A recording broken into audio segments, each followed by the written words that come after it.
wayantiqu fiha ruwaibidha. Wama ruwaibidha ya Rasulullah, ni mtu gani ruwaibidha, nini? Mtume alisema arrajulu tafihu, mtu mpuuzi. Mpuuzi maana neno upuuzi linaonekana kama matusi hivi.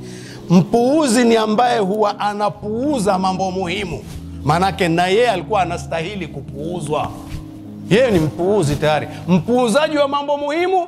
Lakini kuna wakati sasa mtu huyu atatamka katika mambo ya umma, anatoa kauli.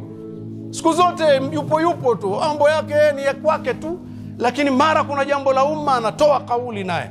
Huyu ni wakupuuzwa huyu, kwa sababu yeye ni mpuuzaji. Lakini huyu naye Mtume anasema atakuwa anatoa matamshi. Hebu tuangalie leo tulipo na maneno haya aliyosema Mtume sallallahu alaihi wasallam katika kipindi hicho.